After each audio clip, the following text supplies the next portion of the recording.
membahas tentang karomah Syekh atau Sunan Bonang. Semoga dari secuplik atau secuil sejarah dari waliullah Sunan Bonang ini bisa membawa manfaat, membawa kita menjadi yang lebih baik lagi.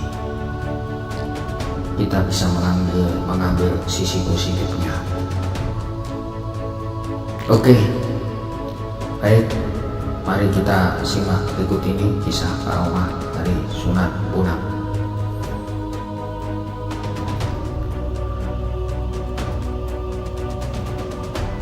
Terkisah pada zaman dahulu ada seorang waliullah, yaitu Sunan Bonang, atau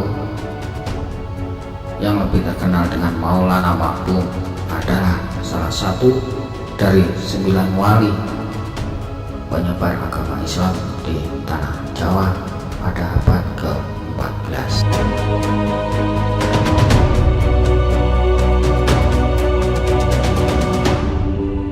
Dia adalah putra Sunan Ampel dengan Nyai Ageng Manila, putri Adipati Tuban bernama Aryo Tejo, dan juga merupakan keturunan ke-23 dari Nabi Muhammad Shallallahu Alaihi Wasallam.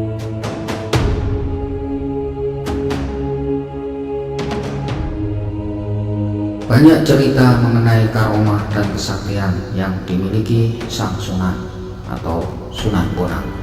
Salah satunya dapat merubah pohon aren menjadi pohon emas. Saat sang Sunan bertemu dengan muridnya, yaitu Raden Said atau yang dikenal sebagai Brandal Lokojoyo. Nah, Brandal Lokojoyo ini kelak dikenal sebagai Sunan Kalijogo.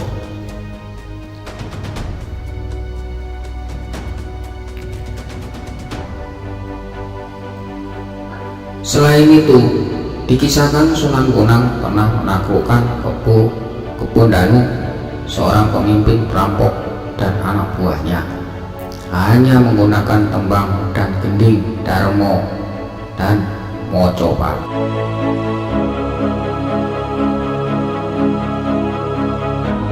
Suatu ketika Sunan Bonang sedang berjalan melintasi hutan. Dalam perjalanan itu tiba-tiba dicegat oleh sekawanan perampok pimpinan Kebo Danu. Pada waktu dicegat oleh Kebo Danu dan anak buahnya, Sunan Bonang hanya memperdengarkan tembang Darmo ciptaannya.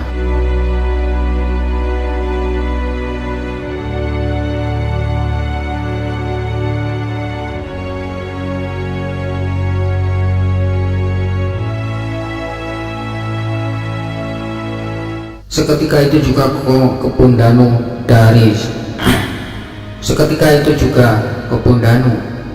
dari seluruh anak buahnya tidak dapat bergerak. Kaki dan tangan serta seluruh anggota badannya terasa kaku, tidak dapat berfungsi sebagaimana mestinya. Oleh karena itu, para perampok tersebut tidak dapat berbuat lain kecuali berteriak minta ampun kepada sang Sunan Bonang. "Ampun, hentikan bunyi gamelan itu. Kami tak kuat." Begitu konon kata Kebo Danu.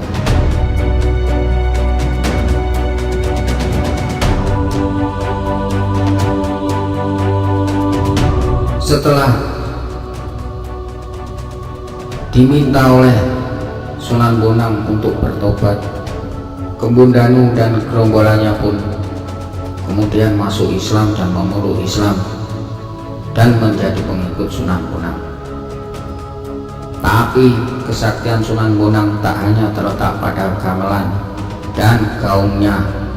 Cerita lain mengisahkan seorang Brahmana bernama Satyakirti yang berlayar dari India ke Tuban. Tujuannya ingin mengadu kesaktian dengan Sunan Bonang. seperti yang dikisahkan berikut ini. Aku Brahmana Sayakirti akan menantang Sunan Bonang untuk berdebat dan adu kesaktian. Berikut sumpah Brahmana sembari berdiri di atas geladak kapal di buritan kapal layar ketika mau berangkat ke Tuban.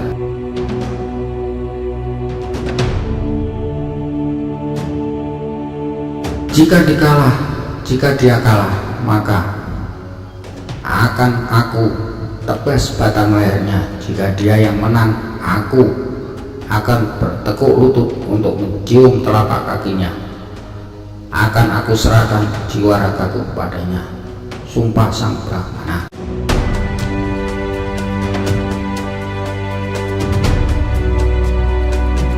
Namun ketika kapal ditumpanginya sampai di perairan Tuban, mendadak laut yang tadinya tenang tiba-tiba bergelora hebat. Angin dari segala penjuru seolah berkumpul menjadi satu, menghantam air laut sehingga menimbulkan badai setinggi bukit. Dengan kesaktiannya Brahmana Sayakirti mencoba menggempur badai yang hendak menerjang kapal layarnya. Satu kali, dua kali, hingga 4 kali Brahmana ini dapat menghalau terjangan badai. Namun kali kelima dia sudah mulai kehabisan tenaga hingga membuat kapal layarnya langsung tenggelam ke dalam laut. Dengan susah payah dicabutnya beberapa batang balok kayu untuk menyelamatkan diri dan menolong beberapa orang muridnya agar jangan sampai tenggelam ke dasar samudra. Walaupun pada akhirnya dia dan para pengikutnya berhasil menyelamatkan diri, namun kitab-kitab referensi yang hendak dipergunakan untuk berdebat dengan Sunan Bonang telah ikut tenggelam ke dasar lautan.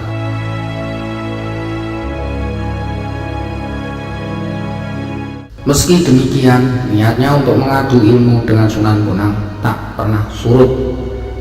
Dia dan murid-muridnya telah terdampar di tepi pantai yang tak pernah dikenalnya. Dia bingung harus kemana untuk mencari Sunan Bonang.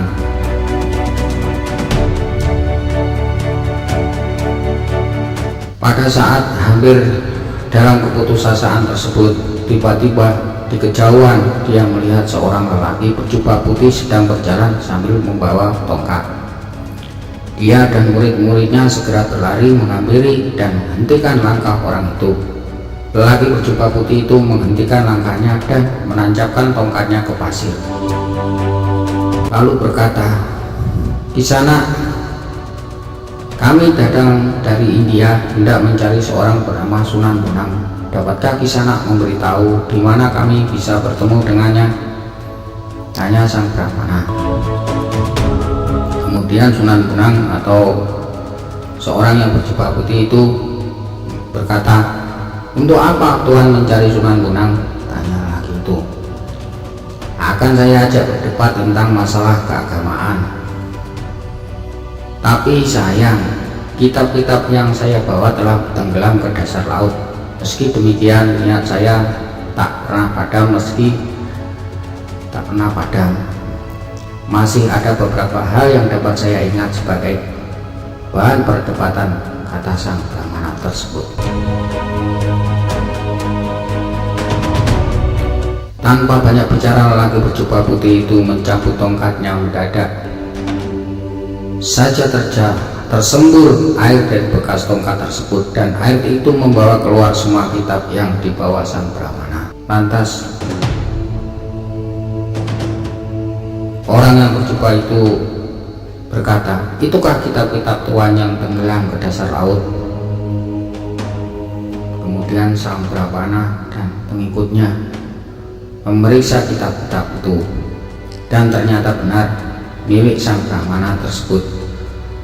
Berdebarlah hati Sang Brahmana sembari menduga-duga siapakah sebenarnya lelaki berjubah putih itu. Kemudian sementara itu para murid Sang Brahmana yang kehausan sejak tadi segera saja meminum air jernih yang memancar itu. Brahmana Sayakirti memandang dengan rasa khawatir jangan-jangan muridnya itu akan segera mabuk karena meminum air di tepi laut yang pastilah banyak mengandung garam. Namun ternyata sang murid-murid Brahmana malah mengucapkan, aduh segar, seru murid-murid Brahmana tersebut. Kemudian Brahmana Sayakirti termenung, bagaimana mungkin air di tepi pantai terasa segar. Dia mencicipinya atau merasakannya, ingin membuktikan sedikit, dan ternyata memang benar segar rasanya. Rasa heran menjadi-jadi, terlebih jika berpikir tentang kemampuan lelaki berjubah putih itu yang mampu menciptakan lubang air yang memancar dan mampu menghisap kitab-kitab yang tenggelam ke dasar laut. Sang Brahmana berpikir bahwa lelaki berjubah putih itu bukanlah lelaki sembarangan. Dia mengira bahwa lelaki itu telah mengeluarkan ilmu sihir. Akhirnya dia mengarahkan ilmunya atau mengerahkan ilmunya untuk mendeteksi apakah semua itu benar-benar hanya ilmu sihir. Namun ternyata setelah dikerahkan segala kemampuannya, ternyata bukan ilmu sihir, tapi ilmu kenyataan. 1000 Brahmana yang ada di India pun tak akan mampu melakukan hal itu, pikir Brahmana dalam hati. Dengan perasaan takut dan was-was, dia menatap wajah lelaki berjubah putih itu.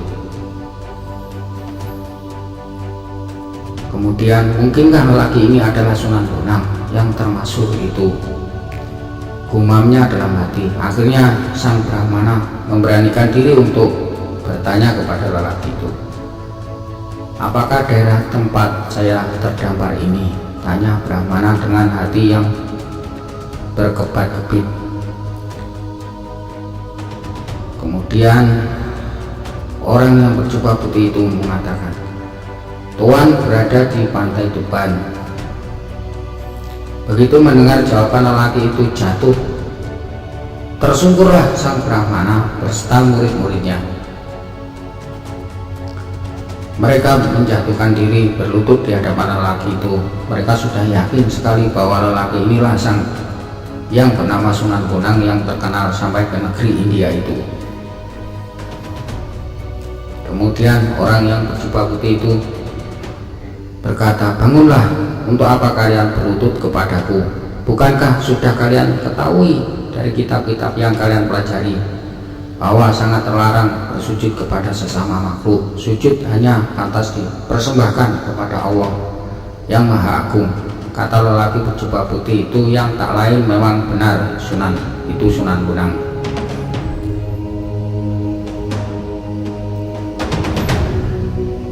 Kemudian sang Brahmana dan murid-muridnya mengatakan, ampunilah saya yang buta ini, tak melihat tingginya gunung di depan mata. Ampun saya, ujar sang Brahmana meminta dikasihani. Kemudian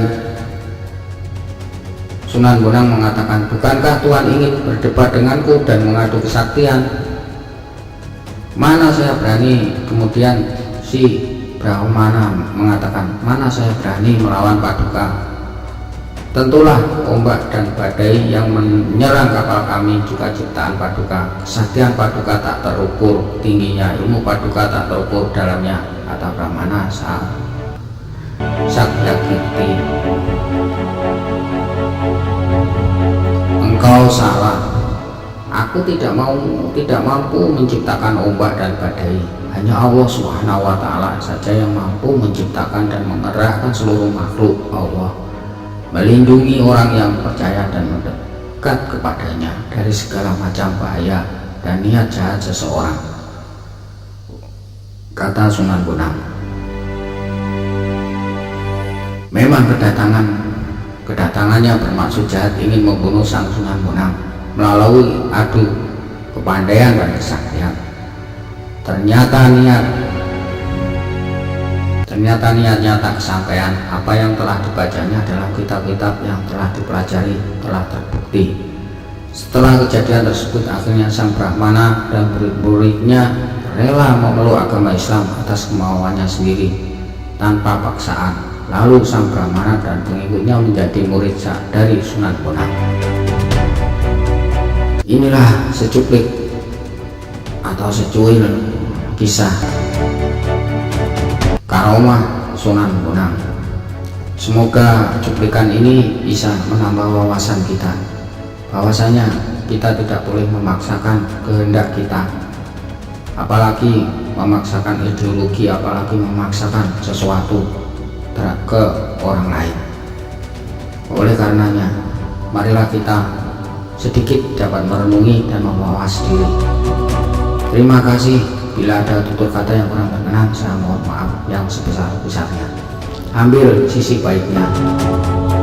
Wabillahi taufiq wal hidayah. Assalamualaikum warahmatullahi wabarakatuh.